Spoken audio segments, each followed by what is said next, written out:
Alors on m'a demandé quelque chose d'un peu vaste, qui était de faire un dessin pour la couverture, pour la une.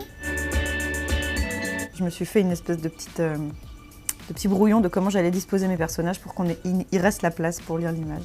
Voilà. Normalement, je travaille carrément sur ordi, sur Photoshop. Et puis pour cette BD-là, pour Sacrée Sorcière, en fait, j'entendais tout le monde me dire « Ah, quand même, si t'es à l'aise déjà sur un ordi, tu vas trouver que c'est l'étape d'après, c'est en plus de même plus avoir d'ordi et d'être sur iPad ». Et j'étais un peu sceptique et ça tombait très bien parce que j'avais donc cette bande dessinée Sacrée Sorcière à faire assez vite. Et du coup, j'ai pu travailler dans les avions, dans les trains.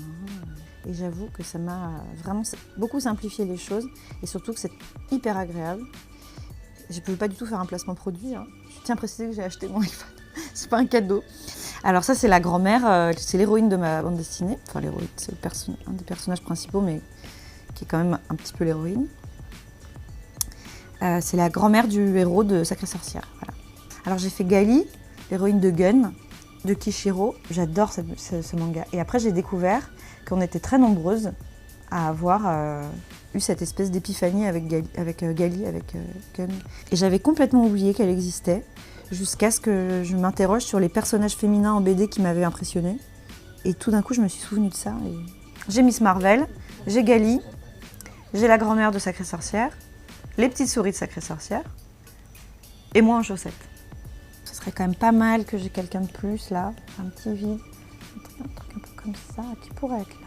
Je veux juste pas me planter de col de gilet, c'est son gilet qui fait tout. Ah, c'est Fifi Brunati. Pas du tout. Ok, super, donc j'ai tout le monde. Alors ma couleur, je pars des couleurs qui sont le plus au fond, et j'avance pour qu'elles se mordent pas. Je les fais un peu grossièrement et je gomme après pour affiner mes contours. Voilà. Quand j'étais petite, je dessinais des fictions parallèles, des histoires qui m'intéressaient moi déjà à la base. C'était des histoires avec des héroïnes. Je faisais des spin-offs de Jeanne et Serge, quoi. C'est plus tard que quand j'ai commencé à vouloir écrire sérieusement, en m'appliquant et en écrivant bien et tout ça, que je me suis dit, bon, il faut que je fasse des héros mecs, parce que c'est une histoire sérieuse, donc c'est des mecs. C'est pas des histoires de filles, parce qu'on voit ça avec tellement de dénigrement. C'est-à-dire que si c'est une héroïne, on se dit, bon, c'est une histoire de fille. Voilà, on se dit pas c'est une histoire de fille. Alors que si on met un homme, on se dit, au moins on va tenir compte de l'histoire de manière objective et neutre, sans se dire, ah, c'est une fille. Donc on est très conditionné, même quand on est une femme, à écrire en se disant si je veux que ce soit universel, si je veux que ça parle à tout le monde, je vais mettre un homme parce que comme ça tout le monde peut se projeter dedans. Notamment parce que les filles savent très bien se projeter dans des héros masculins et que l'inverse n'est pas encore super au point, quoi. Ça peut rebuter un lecteur de se dire oh, je sais pas, c'est une histoire de filles, je sais pas si je vais m'y retrouver. Là où nous on est super rodés à l'exercice, donc je pense qu'un jaune peut être pas mal en fait.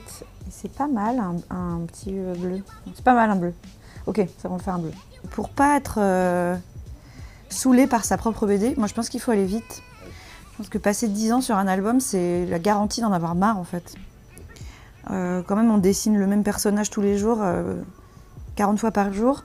Si on y passe 3 ans, je pense qu'on en arrive vite au point de nausée et de détestation. On passe sa vie avec eux, donc il faut être sûr de les aimer beaucoup, beaucoup. J'essaie de me dessiner au plus proche de la tenue dans laquelle je lis en général. Et déjà, j'ai mis un pantalon, alors que je peux vous dire que dans la vraie vie, c'est assez rare.